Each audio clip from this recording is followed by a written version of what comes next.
George Gallia, ta' 50 sena minn Raħal Ġdid, baqa' jinżamm arrestat wara li tressaq il-qorti akkużat li kellu fil-pussess tiegħu droga kokaina u traffika l-kannabis. Huwa ġie akkużat ukoll li kiser il-kundizzjonijiet tal-ħelsien mill-arrest li kellu fuq każ ieħor. Il-prosekuzzjoni spjegat kif il-pulizija daħlilhom rapport ta' persuna suspettuża fiż-żona ta' Testa Ferrata fil-Gżira. Intqal kif fuq l-akkużat instabet kwantità żgħira ta' droga, affarijiet relatati ma' droga u 3 tiskieken. L-akkużat wieġeb mhux ħati għall-akkużi miġjuba kontrih. L-avukat difensur talab għal ħelsien mill-arrest fost oħrajn għaliex l-akkużat ikkoopera mal-pulizija.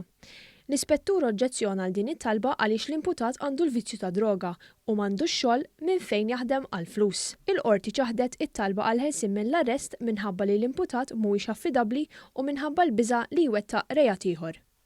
Ġamal Nazer Ġamal ta' 21 sena mill-Eġittu ġie kkundannat 9 xhur ħabs u multa ta' aktar minn 500 euro wara li nstab ħati li għamel sara fiċ-ċentru ta' detenzjoni f'Ħal Safi u ħarab. L-ispettur Dorjet Kuxkiri qalet li għall-ħabsa ta' 3 ta' dalgħodu l-akkużatu 3 persuni oħra għalaw xi knata miċ-ċentru u rnexxielhom jaħarbu. L-imputat inqabad mill-uffiċjali taċ-ċentru. L-akkużat wieġeb mhux ħati għall-akkużi miġjuba kontrih u l-qorti aċċettat li jingħata sena ċans biex iħallas il-multa għad-danni li kkawża.